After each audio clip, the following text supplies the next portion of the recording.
Gente, a gente vai receber agora à noite o Dr. William Douglas e Davi Lago, né? Eles vão falar sobre o livro Formigas. Só dar uma palestra. Eu não falei para eles que ia fazer um spoiler aqui, eu vou dar um spoiler da palestra deles. Que é formigas, o que elas têm para nos ensinar, as formigas, né? As formigas não têm medo de trabalhar, elas possuem iniciativa, sabem as razões do seu esforço, são organizadas, capazes de armazenar riqueza. Além disso, combatem a cultura do desperdício, cientes de que cada migalha é importante. Também não ficam pelo caminho, antes concluem suas atividades. A respeito de tudo isso, sabem usufruir do descanso e dos resultados do seu trabalho. Então, é sobre isso que eles vão palestrar agora, a respeito do livro deles, que tem escrito com o mesmo nome, Formigas, e mostrando um pouco como essa sociedade tão bem organizada pode nos ensinar, né, no dia a dia, como nós devemos viver.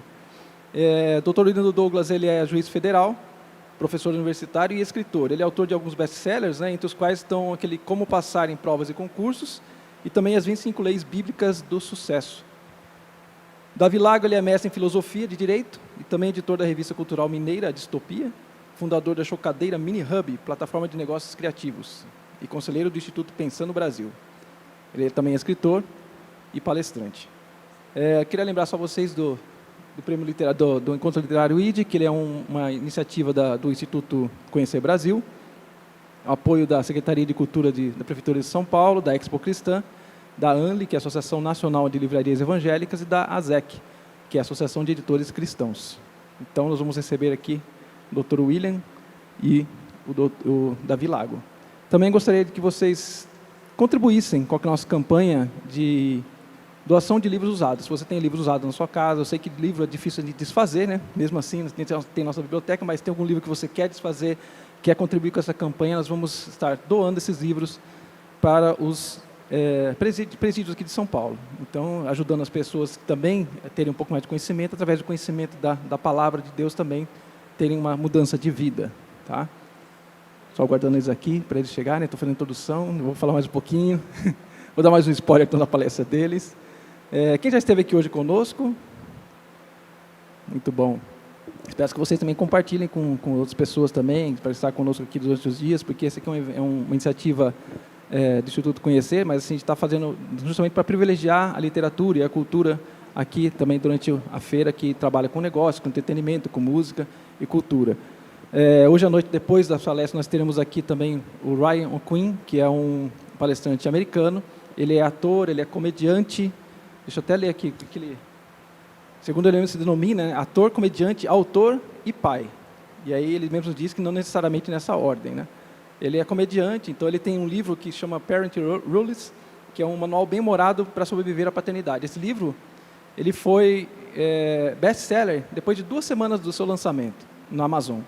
Então, um livro fantástico, e ele tem assim, um jeito todo bem humorado para tratar desse assunto. Ele vai estar falando conosco aqui daqui a pouquinho sobre o cotidiano da família, das famílias, né? Também tem outro livro que chama Marriage Rules, também que é falando da questão do casamento, então bem humorado também a questão do casamento. E é um palestrante muito interessante, é que não tem livro, esses livros não são traduzidos para português ainda, mas quem sabe alguma editora, né, pode, a gente tem uma editora representada aqui, né, Marcos, quem sabe a editora Lan pode trazer para cá o Ryan também. Então vamos receber o Dr. William Douglas e Davi Lago com a palestra Formigas. Boa noite, boa noite, boa noite. Quero primeiro agradecer a presença de vocês, agradecer o convite que foi feito aqui pela Feira Literária para a gente estar aqui, agradecer a parceria do meu irmão mais novo, queridíssimo, Davi Lago, agradecer também a você que está aí ajudando a gente a conseguir fazer a comunicação ser mais completa e dizer que estamos vivendo tempos difíceis e tempos estranhos, mas que as formigas, elas têm a capacidade justamente de enfrentar qualquer tipo de dificuldade. Quem sabe as formigas nos inspirem. Então, quero começar saudando todos vocês e dizer que está sendo um prazer para mim e para o Davi estarmos aqui. Hoje eu estou especialmente acompanhado da minha filha, Fernanda Luiza, que está aí comigo. Então, a minha saudação inicial é essa. Doutor Davi Lago. Excelência, muito obrigado por me passar a palavra.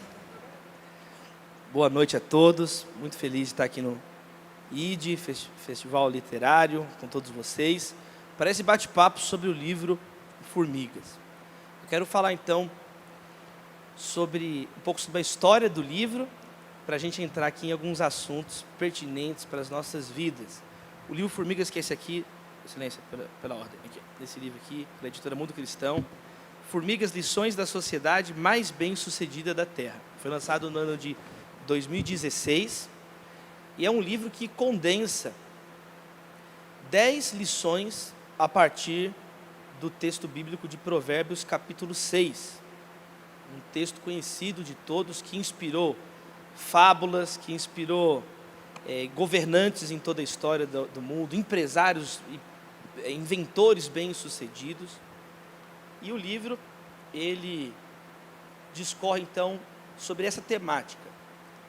O que a tradição judaico-cristã tem a dizer sobre o universo do trabalho? Então, nós aproveitamos esse texto de Provérbios e expandimos de um modo mais amplo o que a Bíblia, a tradição judaico-cristã, tem ensinado no passar dos séculos sobre esse assunto que diz respeito a todos nós, o trabalho, a nossa atividade que nos faz ter o pão de cada dia, aquela atividade que nos faz nos apresentar para alguém. Você se apresenta para alguém, logo você fala: sou um arquiteto, sou um vendedor.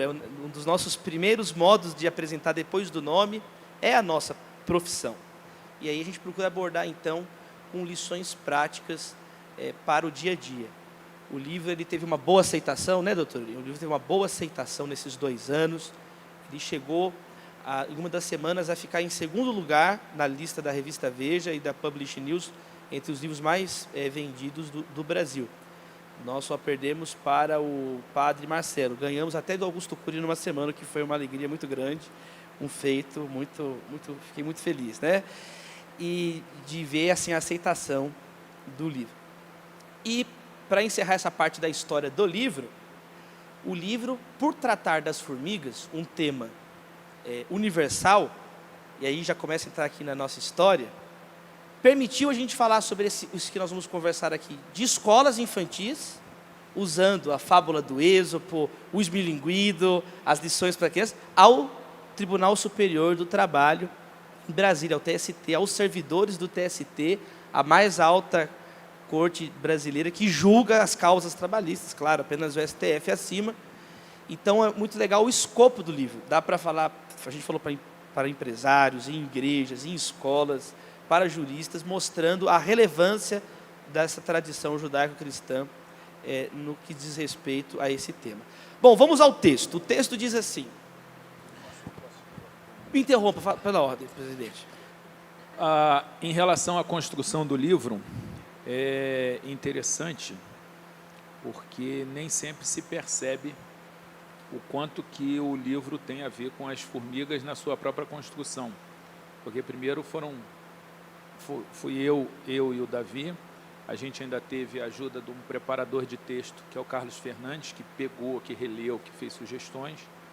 E aí entra o revisor de português, entra o diagramador, entra toda a equipe da editora.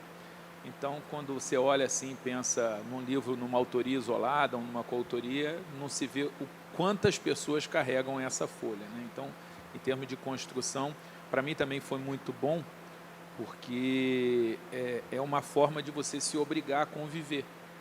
Você, quando está fazendo um livro junto, você vai ter que conversar com outra pessoa, vai ter que achar...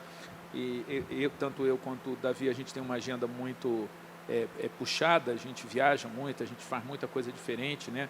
A gente é multitarefa, né? Todos dois, e por causa disso, nem sempre a gente consegue ter a convivência. Eu me lembro uma vez, o Davi disse que estava saindo de Belo Horizonte, ia fazer uma escala no Rio para ir para São José dos Campos, para fazer uma palestra. E eu olhei na minha agenda, vi que eu não tinha nada aquele fim de semana, e eu falei, não estou indo, eu fui com ele só para ficar junto.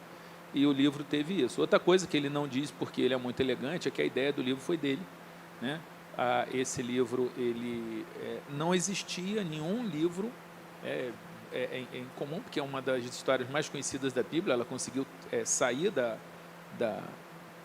assim, dos muros da igreja, e não tinha um livro falando sobre esse texto, se dedicando unicamente a esse texto. E aí o Davi já mandou um livro que já poderia publicar. O que ele mandou, tive uma ideia aqui, vamos fazer. Eu já vinha falando da gente fazer livro de outros temas, tinha uns 3 temas circulando aí, e de repente ele chegou com um tema que não tinha nada a ver. Eu fiquei irritado por um lado, porque ele não foi nenhum dos 3 livros que a gente estava falando, mas pelo menos chegou um livro. Eu olhei e falei, cara, o livro já está pronto, já dá para colocar. Mas mesmo assim ele insistiu, e aí a gente aumentou o livro, colocou mais conteúdo e tal, aí eu pude ter a participação. Mas começou, né, com essa ideia genial do Davi de se dedicar a um texto aparentemente simples, mas de uma extrema profundidade. Era o que eu queria falar sobre a construção do livro. Vamos falar agora, continuar. Né? Vamos continuar então falando do livro. O texto de Provérbios, ele diz assim: observe a formiga preguiçoso, reflita em seus caminhos e seja sábio. Elas não têm chefe, nem supervisor, nem governante, contudo no verão armazenam o seu alimento. Até quando vai ficar deitado, ó preguiçoso? Aí termina com essa pergunta. Então esse texto, aparentemente, como o Dr. William Douglas falou, tão simples, ele traz observações muito profundas sobre a ordem das coisas no mundo. O primeiro comando do texto é observar as formigas. Então a gente levou a sério, até as últimas consequências, a tarefa de observar as formigas. E aí descobrimos que existe até, né, o ramo científico que estuda as formigas, que é a mirmecologia. É um ramo da ciência dentro dos estudos sobre os animais, os insetos, que aí estudam as formigas. E é impressionante o que é uma formiga. 1/5 das coisas de coautores. Olha, eles falam. A gente teve um negócio muito legal, que a gente recebeu uma encomenda de um livro da América Latina. A gente teve a encomenda de um livro da América Latina, de um cientista que estuda as formigas, e ele sai pesquisando pelo mundo, descobriu um livro sobre formigas e comprou, a universidade dele lá comprou um livro estudando as formigas, e a gente teve o prazer de levar a sabedoria da Bíblia para um cientista que, não sei o quanto que ele gostou do livro depois, né, mas que pelo menos ele achou o livro.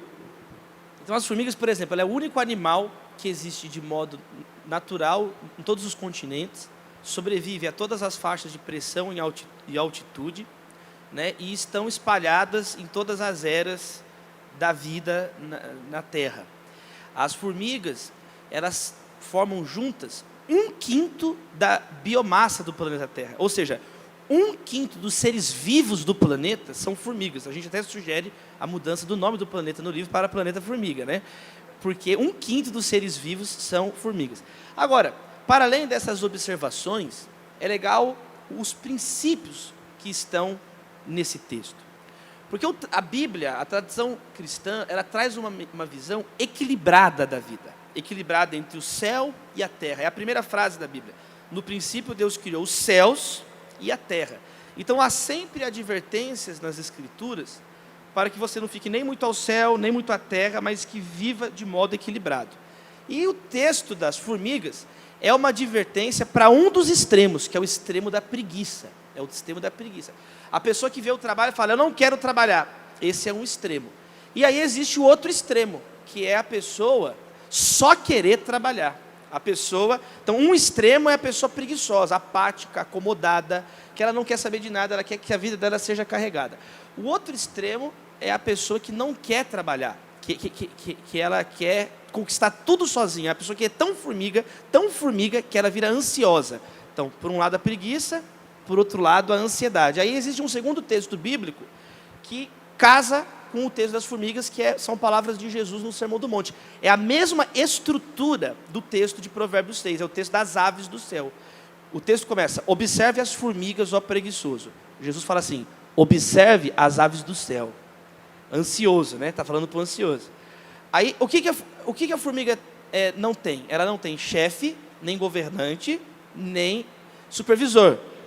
As aves não plantam, não colhem e não armazenam. 3 características das aves. Aí fala assim, contudo, as formigas armazenam no verão, que é justamente o que as aves não fazem. Contudo, o Pai Celestial as alimenta. E termina com uma pergunta. Até quando vai ficar de braço cruzado, preguiçoso? E Jesus termina outro texto. Até quando vai ficar ansioso, homem de pequena fé? Até quando vai ficar perguntando, ansioso, homens de pequena fé? Então é muito bonito que as aves do céu e as formigas, nas Escrituras, elas são advertências para os 2 extremos com relação ao trabalho. A pessoa querer ser um encostado ou a pessoa ser uma pessoa sobrecarregada, estressada, ansiosa.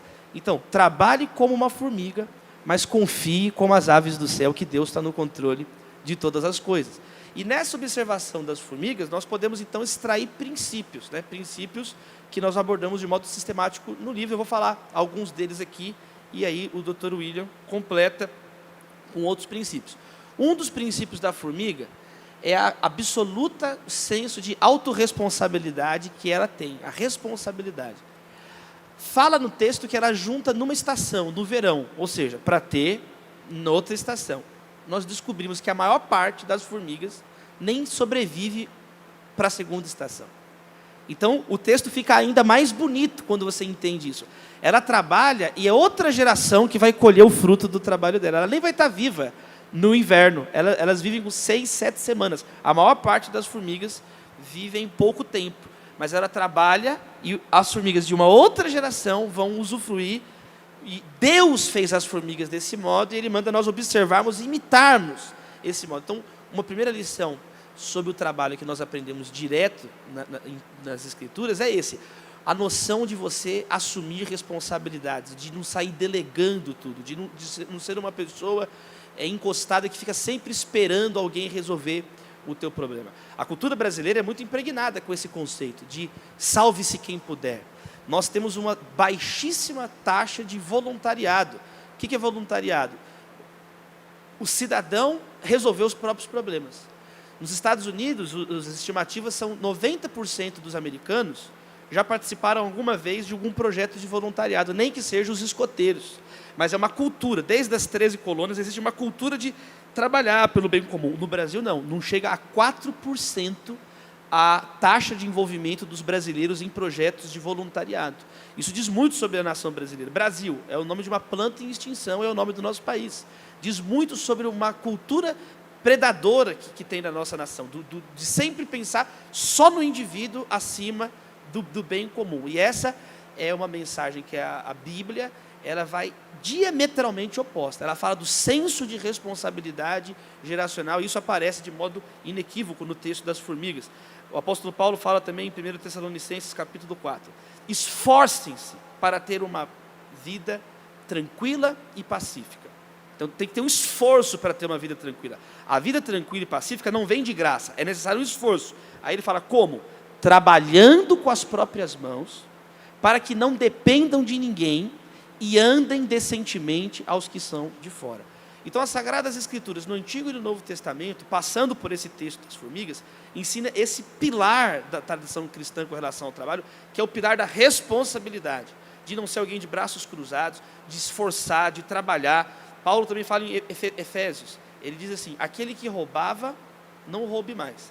Trabalhe com as próprias mãos, para que tenha que repartir com o necessitado, com o que está precisando. Então, essa é uma primeira lição. Você não esperar alguém mandar, pedir, implorar para você fazer alguma coisa.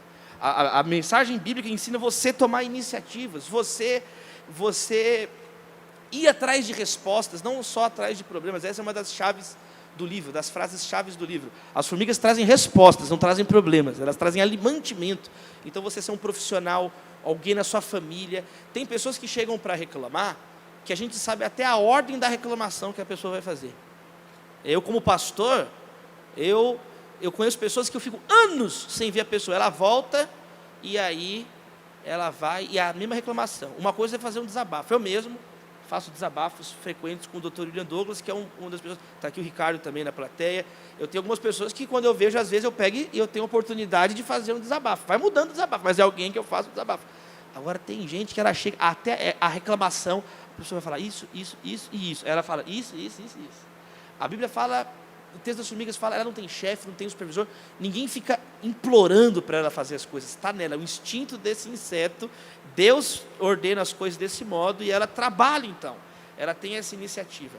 Que seja uma lição para as nossas vidas, de começarmos a resolver os nossos problemas. Isso serve para uma família, para uma empresa e para uma nação. Existe um irmão, o Fábio Silva, no Recife, que começou um projeto de voluntariado chamado Transforma Recife, onde ele começa a fazer justamente esse projeto, aumentar a consciência de cidadania das pessoas, para não ser apenas um voto de 4 anos, de 2 em 2 anos, né? Mas a pessoa começar a trabalhar e contribuir como nações desenvolvidas têm altos índices. Ele aumentou uma série de iniciativas, o Porto Social, a ONG Novo Jeito e o projeto Voluntariômetro, que vai computando o número de horas de voluntário em Recife. O brasileiro tem mania de cultuar a tristeza só, né? Impostômetro, são só sinais de tristeza. E ele começou com esse projeto. O Recife está superando 10% da população como pessoas que estão se colocando em trabalho voluntário. Um princípio bíblico, um princípio explícito no texto das formigas, e nós abordamos isso em alguns dos capítulos. Outro princípio básico das formigas e sobre o trabalho é a questão de organização. Nada bem-sucedido ocorre apressado, precipitado e sem organização. Isso aparece na primeira página da Bíblia. A primeira coisa que Deus faz, Ele sistematiza o caos. Haja luz e houve luz, e vai ordenando. Há uma ordem nas coisas. Nada acontece sem ordem. A Bíblia é um princípio bíblico tão sério que o Senhor Jesus Cristo ele chega a dizer assim: nem o diabo é desorganizado, né? A casa não está desunida. O inferno é organizado, por isso que o inferno funciona. Jesus fala isso. Em Mateus, ele vai falando que o inimigo ele não luta contra ele próprio. Então, Jesus vai falar: sei de onde vim, para onde vou. O apóstolo Paulo fala assim: eu não luto como quem esmurra o ar. Então, a pessoa ser organizada é uma questão elementar para a família, para o casamento, para a sociedade, para a vida profissional. E nós abordamos também, de modo sistemático, essa questão da organização. Tem uma história curiosa no livro, que é uma formiga, uma espécie brasileira chamada formiga do fogo. Formiga do fogo, como nós dizemos no jargão evangélico, é uma formiga pentecostal, ela é uma formiga do fogo. E essa formiga é impressionante, porque quando tem um alagamento, ela habita no Pantanal, quando tem um momento de muita chuva e alagamento, elas têm um sistema de fuga do formigueiro, né?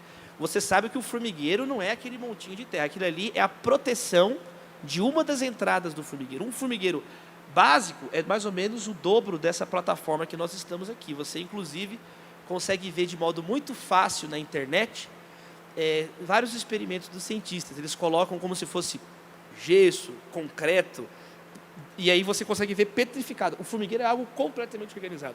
Tem igreja, tem avenidas, tem 3 poderes, ele é completamente organizado. Existem formigas operárias, que só servem para construir fortificações. Existem formigas embaixadoras, elas vão em busca de outro formigueiro e estabelecem espécies de relações diplomáticas com outros formigueiros. É impressionante. E aí, a formiga do fogo tem o plano de evacuação. Quando tem esse alagamento, elas pegam a rainha com algumas lavas, criam uma bola de proteção, uma esfera de proteção, sobem com ela para uma copa de uma árvore alta.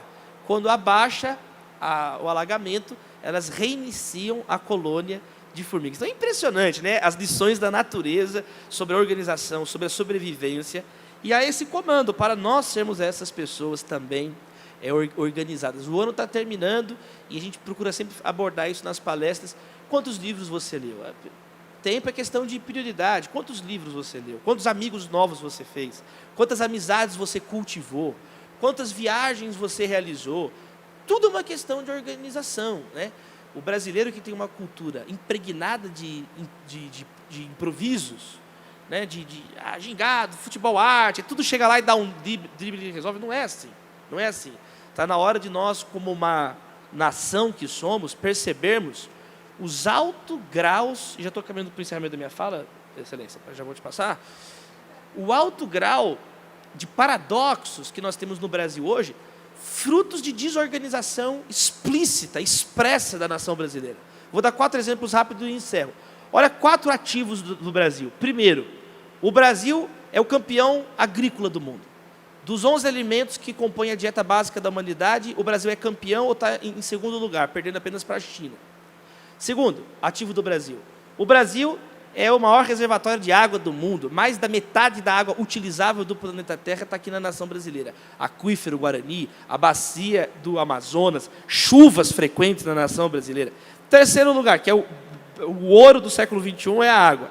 Terceiro, o Brasil tem uma população ativa, o que a gente chama de mercado interno. 210 milhões de brasileiros, caminhamos para ser 250 milhões de brasileiros. Quarto lugar, o Brasil tem uma tradição diplomática de relações com todas as nações. Ontem, o presidente em exercício do Brasil foi o que abriu a Assembleia Geral das Nações Unidas, reafirmando a posição histórica do Brasil. Sempre o presidente do Brasil, o chefe de Estado brasileiro, é o primeiro a discursar, é a tradição, foi assim na primeira reunião, e se manteve essa tradição até os dias de hoje, sempre é o chefe. As nações reúnem, o Brasil é o primeiro país que discursa e é elogiado por isso, por ter uma política externa universalista, no sentido de falar com o árabe, com o israelita. O Brasil, São Paulo, é a cidade brasileira que mais recebeu imigrantes no século XX, é uma das cidades que mais recebeu imigrantes na história do século XX, é a cidade de São Paulo, onde você vai numa padaria e encontra um quibe, um sushi e uma pizza na mesma estufa. É uma coisa bem paulistana, que nós achamos isso normal. Isso não é normal. É tão chocante assim, o convívio que tem no Brasil, que esse foi um dos grandes contrastes do Exército Brasileiro na Segunda Guerra Mundial, quando o sobrenome dos soldados brasileiros, dos pracinhas, eram sobrenomes em alemão, em italiano, e eles estavam lá lutando pelo Brasil. O Exército norte-americano, por exemplo, era segregado naquela época. Então, era algo que chocava até as nações do eixo e as nações aliançadas ficavam chocadas com o Exército brasileiro. Então, por um lado, olha quantos ativos que o povo brasileiro tem. Só que todos eles encontram um paradoxo, porque tem 10 milhões de brasileiros morrendo de fome. Porque no Vale do Canindé, onde eu frequentemente visito as regiões áridas do Nordeste no nosso trabalho de ativismo humanitário, tem gente lá morrendo de sede, é difícil cavar poço artesiano por causa de máfia de carro-pipa, que muitos prefeitos, inclusive, às vezes perpetram em situações de seca e de miséria extrema, para ser curral de volta deles. Então, tem gente morrendo de sede. E aí o Brasil tem um povo, um mercado interno e um monte de gente desempregada, a gente não consegue entrar em acordos de coisas elementares, de coisas básicas. Já dizia Rui Barbosa, parece que está valendo de novo aquilo que Rui Barbosa questionou há 120 anos atrás, a lei de Caim, irmão matando irmão. Somos mais um fratricídio do que uma fraternidade.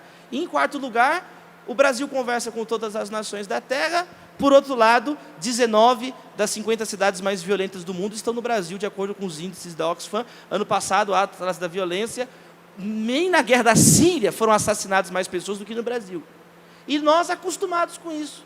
E nós acostumamos com a desorganização. Nós acostumamos fazer as coisas por fazer. Nós acostumamos, e é isso que nós denunciamos no livro Formigas. É isso que nós denunciamos. Não dá para fazer nada sério, desorganizado, improvisado, de qualquer jeito. Essa é uma lição bíblica clara, que a gente procura trabalhar de modo didático no livro Formigas, para que as crianças entendam isso. Se o Brasil tivesse o mínimo de organização, com tantas coisas boas que nós temos, jamais chegaríamos no fratricídio que está acontecendo aqui do lado de fora. Jamais, jamais. Se tivessem figuras com credibilidade, figuras que valorizassem a organização. Fica aqui, então, uma pequena contribuição baseada no livro Formigas. Eu quis ressaltar esses 2 pontos. A importância para qualquer coisa que servir na nossa vida. É o ensinamento das formigas, é o ensinamento de Jesus, a responsabilidade e a organização. Chegar a organizar. Eu encerro com palavras de Jesus. Jesus, ele falou isso. Você quer me seguir? Primeiro calcula o preço. Jesus, eu não entendo de matemática. Você não pode me seguir, tem que calcular preço. Já começa a preguiça, a pessoa já começa dando desculpa. Você quer me seguir? Olha os 2 exemplos que Jesus usa. Senta e calcula o preço. Porque se alguém vai construir uma torre e não calcula se tem dinheiro para terminar a torre, o que Jesus disse? Vão rir dessa pessoa. Existem ecos da Torre de Babel nessa passagem bíblica, que começam a construir um projeto que não tem como terminar, uma torre para chegar no céu, para ser maior do que Deus. E Jesus fala, vão rir de você. se você for desorganizado. E ele dá um segundo exemplo. Qual líder, qual rei vai sair para uma batalha? Ele vai calcular, peraí, eu tenho o menor número de soldados.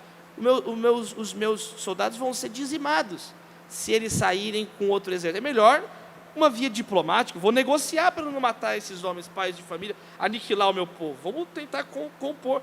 São dois exemplos que Jesus fala. É interessante, Jesus não fala assim, pela fé nós vamos ganhar de qualquer jeito. Ele não ensina isso. Ele ensina, o mesmo Jesus que nos ensina a fé. Fé não é irracionalidade. Essa mania de falar que a fé é contra a razão, de que quem pensa está errado, de que tem problema você pensar. Não tem. Tem problema não pensar. O problema é ser preguiçoso. O problema é acomodar com frases de efeito. Não são hashtags que mudam coisas graves, como está acontecendo no Brasil. Não são hashtags que salvam famílias. A epidemia de suicídio que está acontecendo no Brasil, como embaixador da Visão Mundial, eu falei o mês inteiro, o Setembro Amarelo, está tendo uma epidemia de suicídio de adolescentes e crianças que estão se matando no Brasil, debaixo dos nossos olhos, debaixo da nossa tutela, e ninguém faz nada. Então, meus irmãos, fica aqui a minha fala, fica aqui essa fala. Formigas é muito mais sério do que parece. Diz respeito à nossa noção de vida, à nossa noção de trabalho, à nossa noção de sociedade. Que Deus te abençoe e que Deus abençoe o Brasil.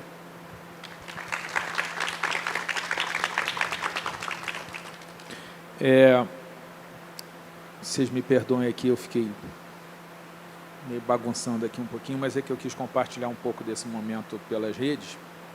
E depois você entrar no Instagram, ou @WilliamDouglas, ou como é que está o teu? É Davi Lago? @Davi Lago. E depois, se vocês quiserem dar um feedback lá também, quiserem conversar mais por lá, vai ser ótimo. Eu sempre fico feliz quando eu posso vir ouvir o Davi, e mesmo quando são os assuntos que a gente já está acostumado a falar, e eu já ouvi mais de uma vez. Bem, tem algumas coisas que eu quero tirar aqui. A primeira pergunta é: como que você tem cuidado dos seus formigueiros? Qual é o seu formigueiro? Quais são os seus formigueiros? A gente acaba tendo mais de um. Então, minha casa é um formigueiro. A 4ª Vara Federal de Niterói é um formigueiro. A editora é um formigueiro. Então, em cada lugar, você tem que pensar como é que você está cuidando do seu formigueiro. É a primeira pergunta, e com ela eu gostaria de começar a nossa conversa. Outra coisa interessante no texto, que é: observe a formiga, preguiçoso, reflita nos caminhos dela e seja sábio, é o processo aqui de aprendizado, que vem: primeiro se observa, depois se reflete e depois se aprende. A sabedoria, ela vem da observação e da reflexão. É impressionante como tem muita gente que não observa, ou observando não reflete. Então é preciso você se ligar nas coisas. Outro detalhe que me chama muita atenção nesse texto é que ele é dirigido ao preguiçoso. E como eu lido muito com liderança, eu posso dizer que a pessoa mais difícil de lidar é o preguiçoso. Porque o incompetente você ensina, o ladrão você demite. O preguiçoso, ele é, pelo menos na minha visão, e sempre que eu falo isso, muita gente faz sim com a cabeça, é o tipo mais difícil de você lidar dentro da equipe. E você não precisa plantar, eles brotam sem plantar também, tem esse detalhe, né? E é interessante porque esse texto mostra que o Salomão, inspirado para escrever esse texto, Deus não desiste nem dos piores tipos. Então, eu acho que é outra lição que a gente pode tirar. Se Deus não desiste nem dos piores tipos, que a gente não deveria fazê-lo. O Davi já falou de uma das coisas que eu mais acho relevante nesse texto, que é a questão de você não depender de terceiro para fazer aquilo que tem que ser feito. Você precisa ter a capacidade de se autoliderar, de se automotivar, de cumprir o seu dever sem estar sendo observado. que, aliás, é um conceito bem interessante, você não precisar de alguém tomar conta de você. Uma das coisas que faz a 4ª Vara Federal de Niterói ter uma produtividade alta, isso reconhecido já pelo tribunal várias vezes, por outros, a gente já recebeu pesquisador de universidade e pessoas de outras varas para irem lá aprender o nosso modelo, e uma das coisas ninguém precisa tomar conta de ninguém. Cada um faz o seu trabalho sem precisar ser vigiado. E quando você tira o vigia, você tem mais uma pessoa para ajudar a produzir. Porque o vigia, ele pode produzir se ele parar de ficar vigiando os outros.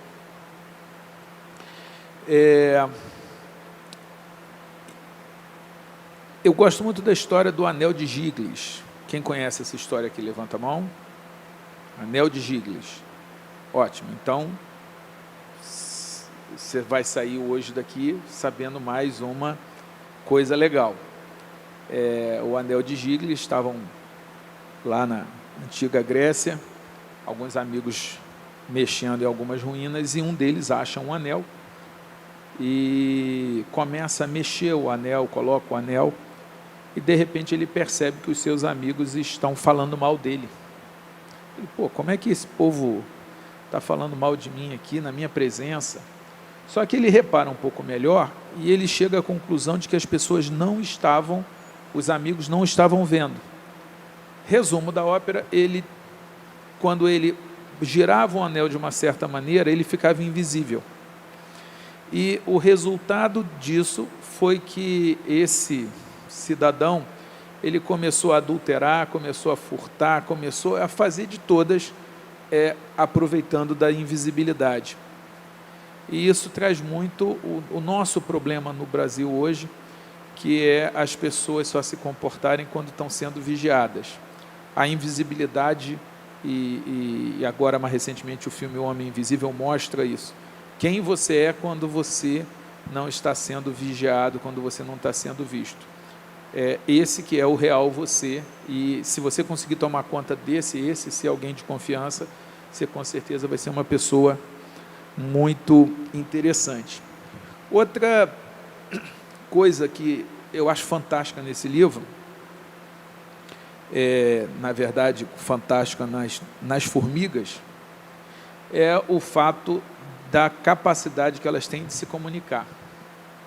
Elas usam os feromônios ou feromonas, e a forma como ela se comunica com a outra. Inclusive, você consegue perceber, observando as formigas, que elas têm um contato, e nesse contato elas passam informações. Então, aquilo que nós fazemos com as palavras, as formigas fazem com os feromônios.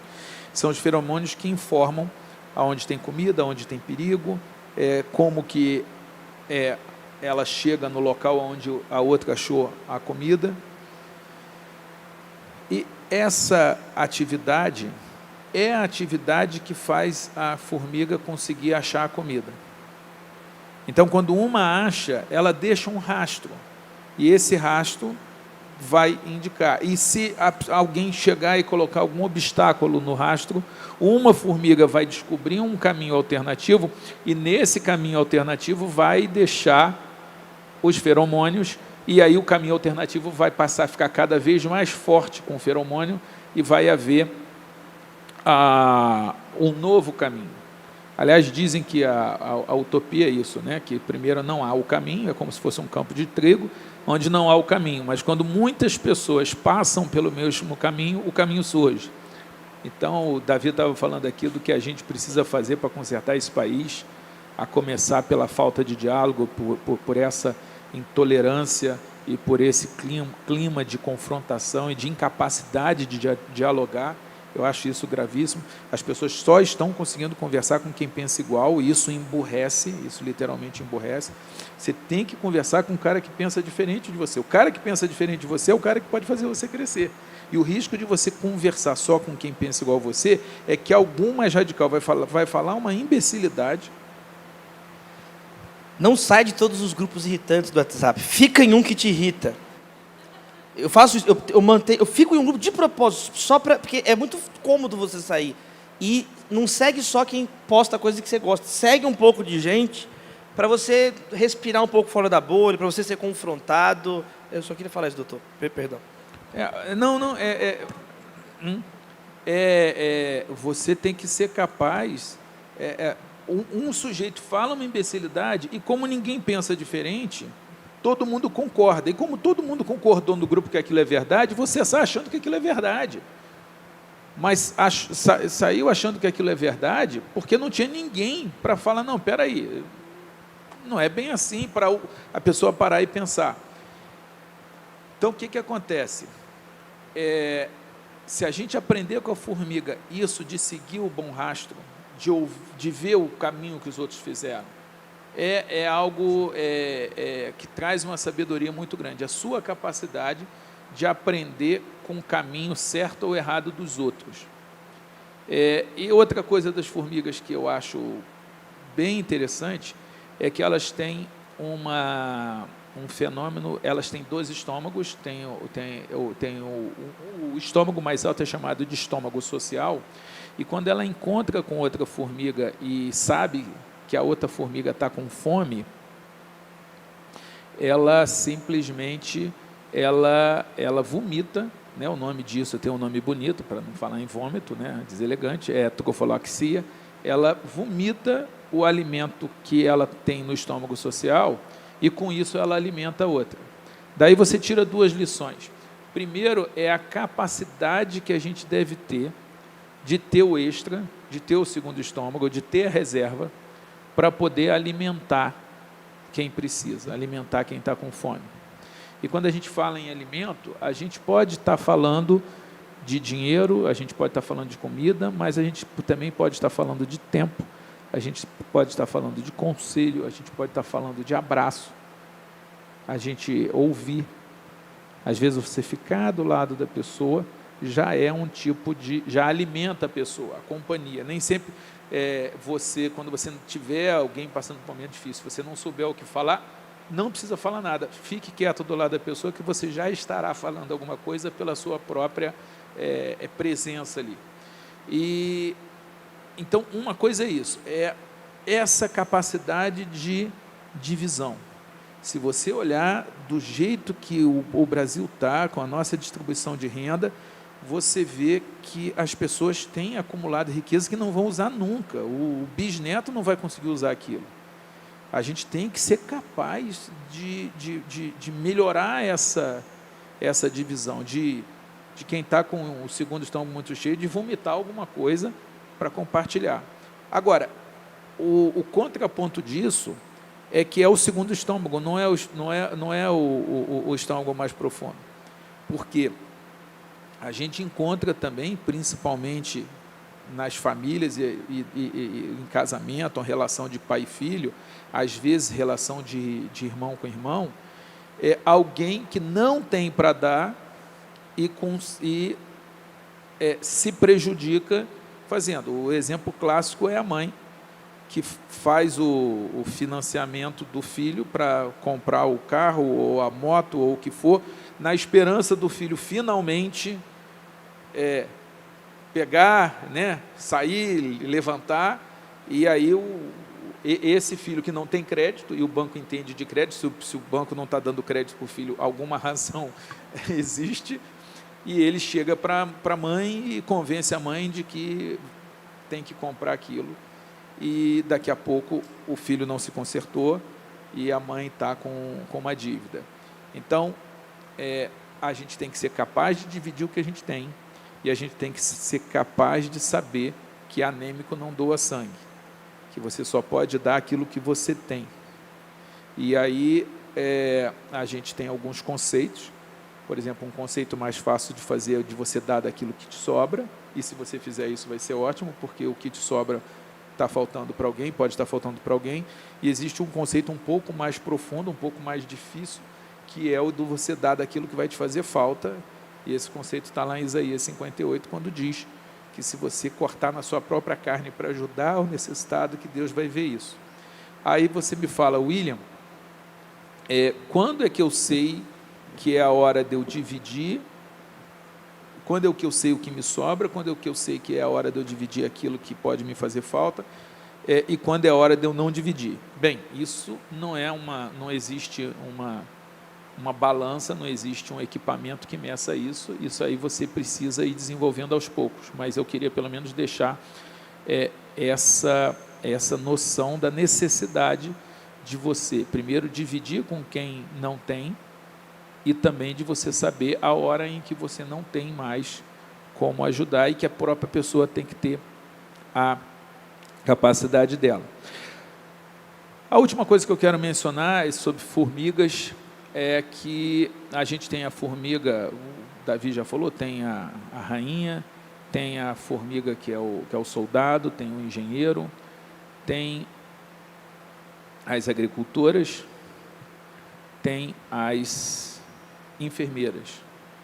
Então, boa parte das formigas não se alimentam das folhas, ao contrário do que as pessoas pensam. Elas levam a folha para dentro do formigueiro e é o fungo que se desenvolve nas folhas que é o alimento delas. Então, você tem um povo lá que fica cuidando disso. E o que faz a formiga se transformar em soldado ou em enfermeira? Os estudos mostram que é o alimento que você dá para elas. E na nossa sociedade também a gente vai se transformar naquilo do qual nós nos alimentamos. Então, se a gente buscar bons livros, boas companhias, boas aulas, a gente vai ter a capacidade de se transformar em coisa boa, em uma coisa melhor. E se a gente não tiver esse cuidado, a gente vai acabar, inclusive nas conversas, inclusive no convívio. Então, a gente quis tirar aqui algumas observações sobre o livro, principalmente puxando muito mais para as curiosidades que a gente veio estudar um pouquinho de mirmecologia, na expectativa de que dessa conversa você possa tirar alguma coisa. Realmente, eu e o Davi, a gente tem a expectativa de que essa conversa não seja só uma conversa agradável, num momento, num encontro literário, mas também alguma coisa. Se você sair daqui e falar assim, não, eu vou cuidar melhor do meu formigueiro, não, eu vou assumir mais a minha responsabilidade pessoal, eu vou... De tudo que a gente falou, Davi falou muito de organização. Se você sair daqui com alguma coisa dessa que possa ter utilidade para você, desse formigueiro que nós formamos aqui nesta noite, nesse momento, terá saído alguma coisa boa para os nossos respectivos formigueiros. Agora, a gente também quer ficar à disposição de vocês para alguma pergunta, para algum comentário. Alguém quer falar, quer perguntar? É só levantar a mão que chega um microfone aí para você. Peraí. Uma pessoa preguiçosa, ela tem jeito? Tem jeito? Eu acredito que sim. Olha só, o Salomão e o Espírito Santo que inspirou Salomão acham que sim, porque ele faz uma referência. E faz uma referência que, inclusive, termina bonito. Fala assim, levanta, toma a tua cama e anda. É o texto lá de Jesus. Aqui também fala, levanta, acorda. O texto, ele diz o seguinte, até quando você se levantará do seu sono. Às vezes a pessoa está dormindo, às vezes você precisa sacudir. E eu vou dizer o seguinte, eu sou um cara preguiçoso. Pelo menos eu era um cara muito preguiçoso quando eu estava pensando. Um testemunho pessoal de melhora, tá vendo? Eu era muito preguiçoso. Olha só, eu não gosto de estudar. Todas as técnicas que eu desenvolvi de estudo foi para eu não ter que estudar, para eu aprender mais rápido, para eu poder ir fazer outra coisa. Então, na verdade, quando eu comecei a estudar para concurso, eu não tinha a menor vontade de estudar, mas eu também sou orgulhoso. E aí eu ficava pensando assim, cara, se eu não estudar, eu vou ficar desempregado para o resto da vida, eu não vou ter dinheiro para ter meu carro, eu não vou ter... Então, eu combati um pecado capital, que é o da preguiça, com outro pecado capital, que é o do orgulho, né? Da vaidade. Então, o que eu posso dizer... Eu trabalho muito isso. Por exemplo, o adolescente, ele tem mais sono, ele está numa fase, e eu sempre tento trabalhar, quando eu trabalho com adolescentes, assim, cara, se livra logo desse problema. Quanto mais cedo você se livrar do problema, mais Então, eu acho que as pessoas têm cura, eu acredito, tá? E eu acho que preguiçoso pode ser um problema difícil, mas tem cura sim, tem cura sim. O menino me falou um dia assim, pastor, eu só não morro de preguiça porque eu tenho preguiça de morrer. Eu falei assim, nossa, que preguiça de você, né? Mas a Bíblia tem uma resposta também com relação a isso, de um extremo que é a fome. Tanto em Provérbios, como um texto de 2 Tessalonicenses, no Novo Testamento, fala assim, Provérbios fala que a fome do trabalhador o impulsiona. E Paulo diz em Tessalonicenses, ele escreve assim, você não quer trabalhar? Não tem problema. Agora, se você quiser comer, trabalhe. Não quer trabalhar? Também não coma, é o que Paulo fala. Então existe um extremo, que aí você vai ver se é preguiça ou outra coisa, depressão, apatia, anomia, a pessoa não quer viver mais, quando você tira a comida, ou tira a regalia, ou tira a satisfação, aí faz a pessoa, às vezes, caminhar. E como o William falou, isso às vezes, no processo educativo com os adolescentes, isso vai muito, começa a tirar os privilégios, vai trabalhar, você quer fazer, então, que faça por onde. E isso aparece tanto no Antigo como no Novo Testamento. A fome impulsiona a pessoa, às vezes, a se mexer. E não esqueçamos também que o preguiçoso ele tende a ser o mais criativo. Existe alguns níveis. Uma coisa é preguiça, outra coisa é ócio. Você tem que tomar cuidado para você não confundir isso. O tempo de ociosidade é um tempo em que você cria. E uma coisa interessante é que eles ainda não conseguiram chegar a uma definição, mas dentro dos formigueiros eles têm algumas formigas que não trabalham. Eles ainda não conseguiram identificar bem como é que funciona, mas não estão intercedendo no formigueiro. Não confunda preguiça com ócio, com descanso, com lazer. A gente tem que ter um... Ernest Hemingway, o famoso escritor, tem uma anedota sobre ele, né? Que ele estava deitado na rede, assim. O que você está fazendo? Ele, estou trabalhando. Aí um dia ele estava capinando, arrumando o jardim. O que você está fazendo?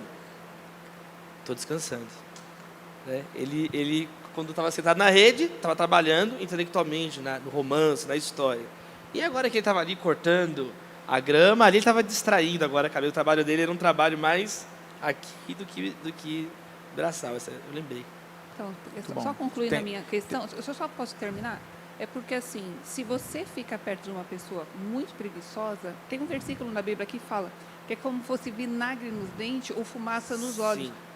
Enviar um mensageiro que não entrega a mensagem. Como um funcionário ruim, é como vinagre, ele incomoda. E aí, nesse caso, vocês colocam alguma coisa no livro, tipo assim, dá conselho pro preguiçoso, ou se afasta dele para você não ficar tão entediado, ou não tem essa dica? Tem quando a gente fala do trabalho em equipe, né? O Provérbios, de onde está o texto das formigas, é um livro sobre sabedoria prática. É um livro, a Bíblia, né, é uma teoria. A Bíblia é poder para uma nova vida e há muitos provérbios que ensinam essa questão dos extremos, né? Por exemplo, existe um provérbio que fala assim: até a bênção anunciada aos berros de manhã vira maldição. Quer dizer, é uma boa notícia, mas se eu chegar gritando de manhã, a pessoa vai acordar e não vai nem querer ouvir a boa notícia que eu tenho. 2 provérbios depois, isso no capítulo 24, 2 provérbios depois, fala assim, que como ferro afia o ferro, provérbios 27, como ferro afia o ferro, um amigo afia o seu companheiro.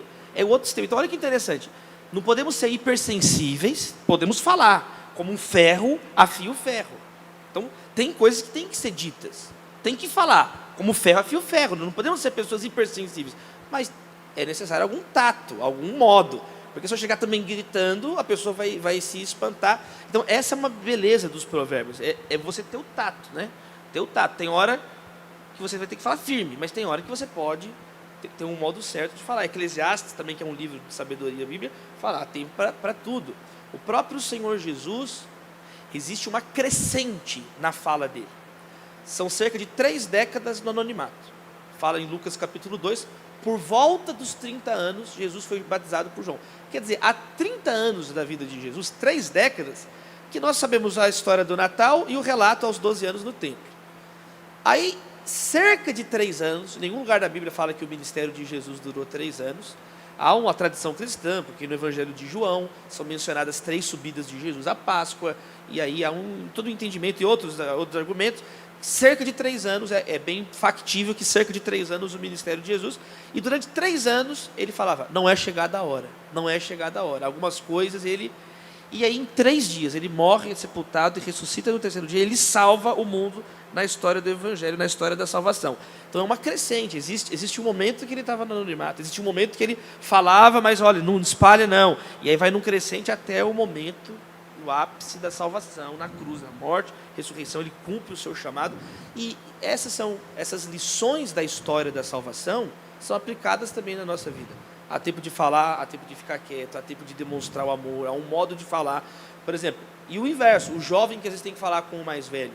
Paulo fala para Timóteo, você quer falar com o mais velho? Fale como se ele fosse teu pai, mas fale, ele fala, não resolve problemas em família, às vezes que o filho vai e fala um negócio com o pai dele, poxa pai, mas não fala assim, jovens, não fale nada, fique com medo, você é escravo do teu pai e da tua mãe, não, o jovem pode falar, desde que ele trate como pai e mãe, no ambiente familiar, chega um momento que o filho pode falar, minha filha pode falar, minha filha tem 5 anos, pode falar comigo, mas ela vai falar de filha para pai, mas vai falar.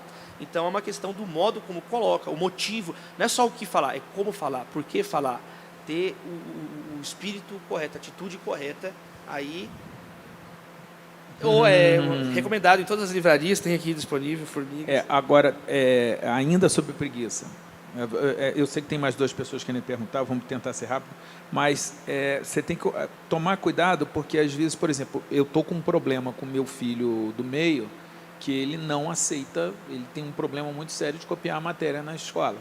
Ele não gosta. E ele falou assim, para que vai... Basta me passar um arquivo com material. Então, meu filho é preguiçoso? Eu não acho que ele seja preguiçoso. Ele apenas... Eu acho ele um garoto inteligente, ele está falando assim, isso não faz sentido. É perda de tempo. Então, a gente tem que tomar, porque às vezes, escondido no preguiçoso, pode ter um cara inteligente, um cara desmotivado. Toma cuidado com o que parece um problemático, o problemático pode ser o cara mais interessante da região. Você tem que aprender a tirar alguma coisa, o que faz aquela pessoa se mover. Né? Tem até o livro as 5 linguagens do amor, que dependendo do jeito da outra pessoa, você demonstra amor e ela não se sente amada, porque aquilo não funciona na psique dela. Então, não vamos carimbar, preguiçoso, não tem jeito. Vamos pesquisar. Tem os preguiçosos que não tem jeito, que tem que ser demitido, que você tem que evitar, tá bom? Fique tranquila que pode acontecer. Jesus fala, não jogue pedra aos porcos, tem limite, existe limite para tudo, até para ficar a pessoa, ela tem a consciência cauterizada, ela é de dura serviço, ela tem um coração duro. 3 metáforas bíblicas para a pessoa que também não quer mudar. Aconselhamento, com um caso lá que eu estou acompanhando à distância, o cara passou 15 anos reclamando que a mulher não dava atenção para ele, que não saía, não paparicava o cara. O dia que o cara saiu de casa, aí a mulher se arrependeu, porque ele é um marido maravilhoso e agora está tentando, só que 15 anos depois, o negócio, eu acho que não tem mais solução. Eu acho que ela foi preguiçosa, e ela só percebeu o quanto que ela estava sendo preguiçosa quando já era tarde demais. Mas vamos lá, você tem uma pergunta. Boa noite, meu nome é Cláudia e um prazer estar aqui com vocês e poder aprender tudo isso com vocês. Minha pergunta não tem nada a ver com o livro, mas como ele é um encontro literário, eu tinha uma pergunta para você, senhor Douglas. Eu não conheço muito se você tem outras obras, eu conheço sua outra obra dos Gigantes, né? Uhum. Que é assunto amanhã, né? Amanhã, 11h30, a gente vai estar... Sim.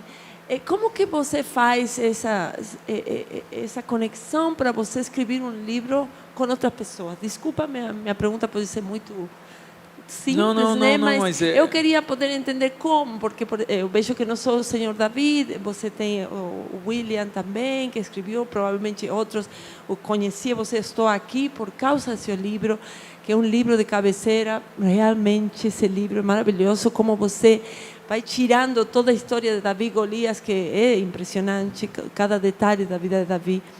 Mas como você, agora fiquei curioso esse livro também, eu quero conhecer, como que faz para essa junção, esse trabalho em equipe, porque é maravilhoso o trabalho em equipe, você com o senhor Williams, imagino também com o senhor Davi.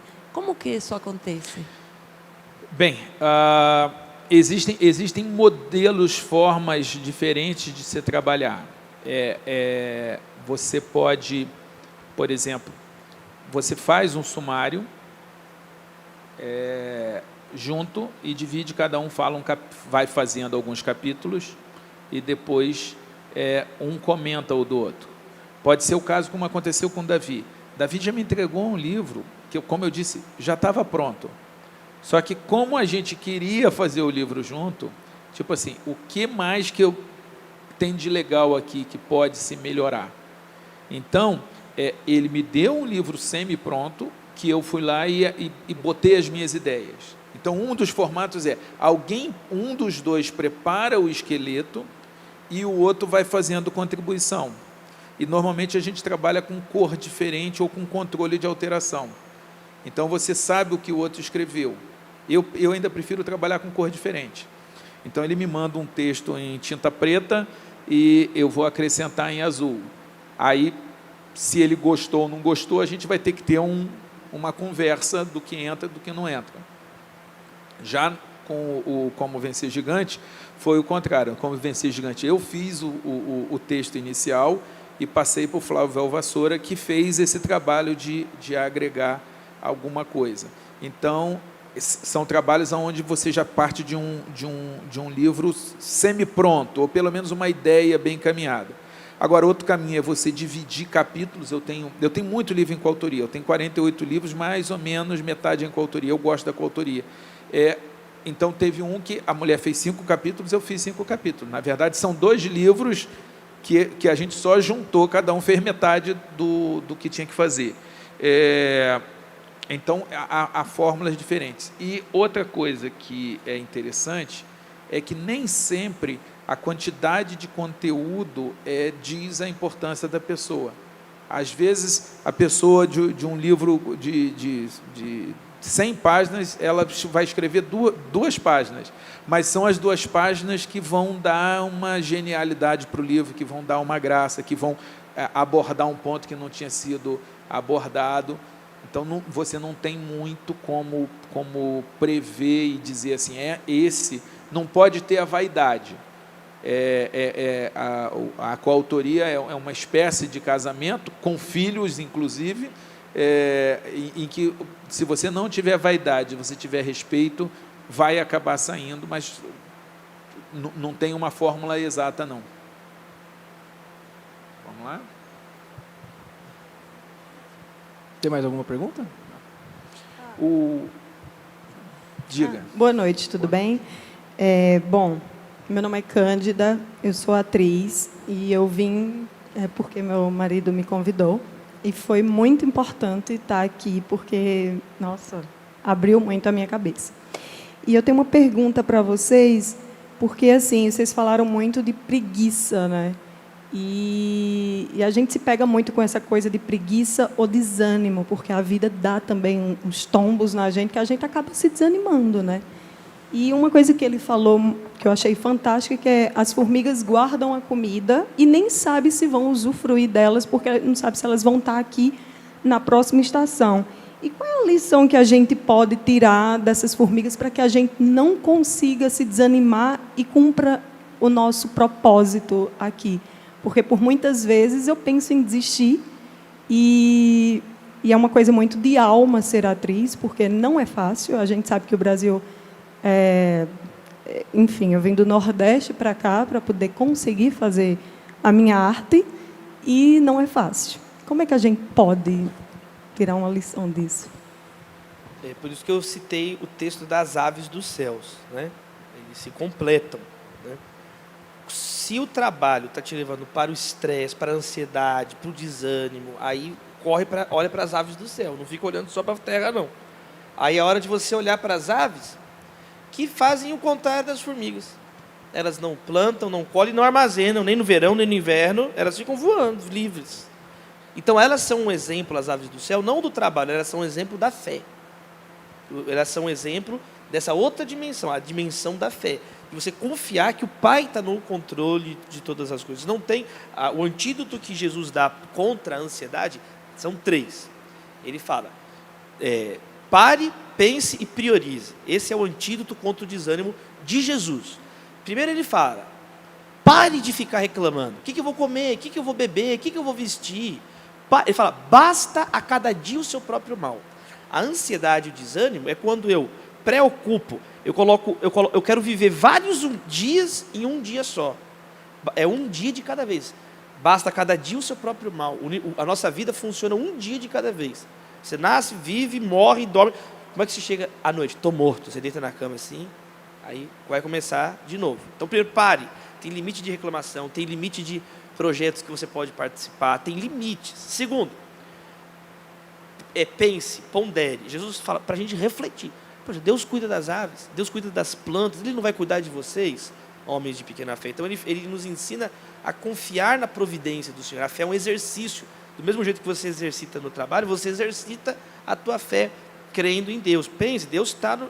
Ele fala assim, quanto menos você observar, maior a tua ansiedade, maior homens de pequena fé, ele fala. Então, é proporcional. Maior a ansiedade, menor a fé. Maior a fé, menor a ansiedade. E ele termina dizendo, priorize. Busque em primeiro lugar o reino de Deus, a sua justiça, e essas coisas serão acrescentadas. Então, o reino de Deus, diz em Romanos, não é comida nem bebida. Ele é justiça, paz e alegria, né? Então, o que acontece é justamente isso. É você priorizar. Ele fala, o corpo é mais importante que a roupa. A vida é mais importante que o alimento. Vocês são mais importantes que as aves do céu. Então, Jesus nos ensina a colocar prioridade. Quem não tem prioridade, por definição, é incoerente.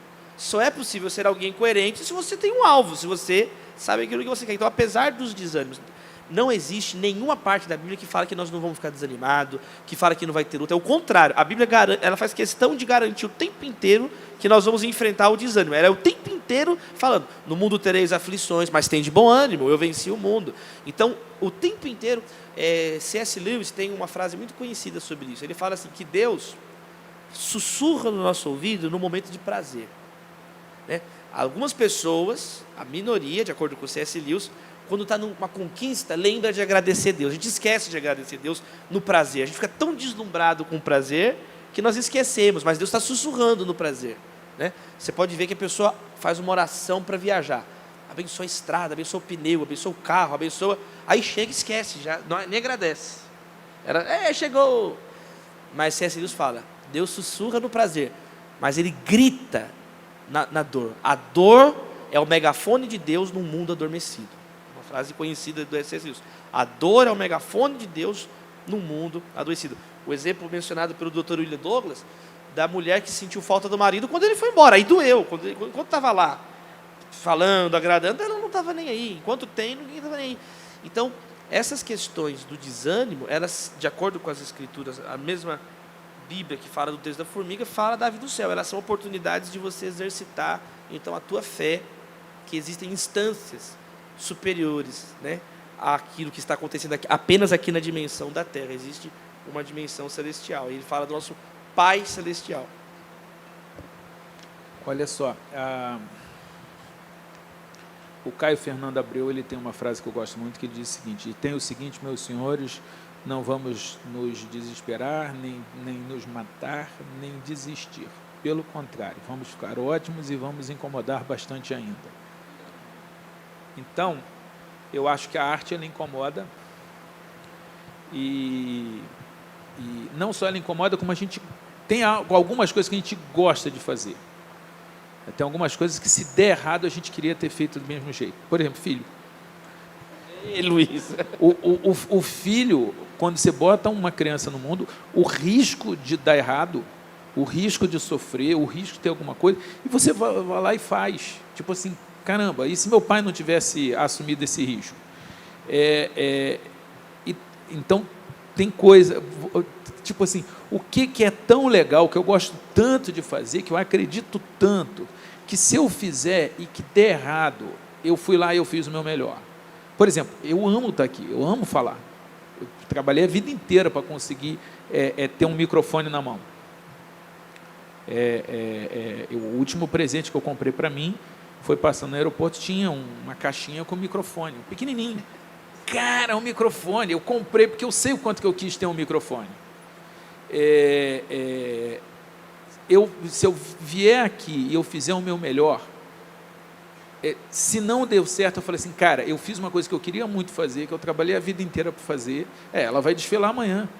Eu virei para ela e falei assim, curte, cara, curte, porque você quer desfilar, e você vai estar desfilando. Então, se você for capaz de falar assim, peraí, isso que eu estou me esforçando aqui, causa algum impacto no mundo? Vai causar algum impacto? Vai causar algum impacto em você? Então, por exemplo, eu quando sou juiz, nem sempre eu consigo o resultado que eu quero. Eu, quando eu faço um artigo, quando falo, tem muitas vezes que dá errado, mas tipo assim, eu vou incomodar, eu não vou desistir, eu não vou me matar, eu vou fazer o que eu tenho para fazer, o que eu nasci para fazer. Eu acho que é um antídoto. Outro antídoto que se tem é o seguinte: você encontrar alguma utilidade. Ou você encontra o gosto, eu faço porque eu gosto, ou eu faço porque faz alguma diferença. Então, eu falo em todos os lugares que eu falo com a esperança de causar um impacto positivo. Não tem graça para mim falar só por falar. Entendeu? Eu quero um resultado. Se eu não conseguir o resultado, mas eu me esforçar, está valendo. Então, se você se esforça para ser atriz e der tudo errado e não conseguir o que você quer, cara, se você fez o que você podia fazer, você vai dormir tranquila. Que foi assim que o William Wallace conseguiu que um bando de camponeses escoceses enfrentassem o exército inglês. Isso está lá no filme. William Wallace, ele chega para os caras e fala assim, olha, vocês provavelmente vão morrer. Lá é um exército treinado, equipado, vocês são camponeses. Só tem uma coisa, daqui a 30 anos, quando você estiver morrendo e pensar que você podia ter lutado pela sua liberdade e você não lutou, cara, isso vai te matar. Isso te mata antes. Entendeu? Então, você vai fazer tudo. E se der errado, você fala assim, deu errado, mas eu fiz tudo. A culpa não é minha. Tá ok? E por fim, eu não tenho dúvida que a atriz que existe dentro de você, assim como o escritor que existe dentro de alguém, assim como a modelo, assim como o revolucionário, que é a sua função principal, só vão sair num processo de crisálida, não existe um processo de transformação sem dor. Frase de efeito, né? Toda terra prometida tem um deserto antes. A atriz que existe dentro de você precisa de um processo doloroso para nascer, porque senão não vai estar ali dentro. Você tem que ver um filme. Star Wars. Também. Eu só posso imaginar. Assista o filme que tem uma hora que ele fala o seguinte, olha, tem que sair alguma coisa de dentro de você. Só vai sair alguma coisa realmente autêntica e sedutora de dentro de você se tiver sido muito difícil. Porque é esse processo que ele te legitima. Ok? E eu diria também, além de bem-sucedido ou fracassado, o chamado que tem na Escritura é de ser bem-aventurado, que independe de você ser bem-sucedido ou fracassado. Existe o texto clássico de Filipenses que fala, olha, eu tive muito, tive pouco, tudo posso naquele que me fortalece. Então, não é que é contra o sucesso, é o contrário. Diz assim em Coríntios, se você é escravo e tem a chance de ser livre, aproveite. Se você tem a chance de trabalhar, trabalhe. Se você tem a chance de viajar, viaje. De falar, fale. De escrever, escreva. Mas a satisfação não está tanto em chegar apenas no lugar, mas é o caminho. No caminho, ter a capacidade de se alegrar no caminho. E aí isso é o chamado da bem-aventurança. Sermos bem-aventurados independente dos resultados. Não independente de eu não estou nem aí. Não, é claro que eu quero. Mas acima dessa luta toda, existe essa paz no coração. De tudo posso naquele que nos fortalece. E no bem-aventurado tem uma aventura escondida dentro do aventurado. É aventura. Ninguém vai para o cinema para pegar o final do filme. Ele diz que o melhor da festa é esperar por ela, né? É isso aí. Senhores, foi um prazer extraordinário para a gente estar com vocês aqui falando sobre isso. Obrigado. Muito obrigado mesmo por compartilhar com a gente aí. Acho que para todos aqui foi muito... Valeu muito a palestra, aprendi muito e assim, achei que vai ser para digerir tudo isso aí, vai demorar um pouquinho ainda. Muito obrigado, viu?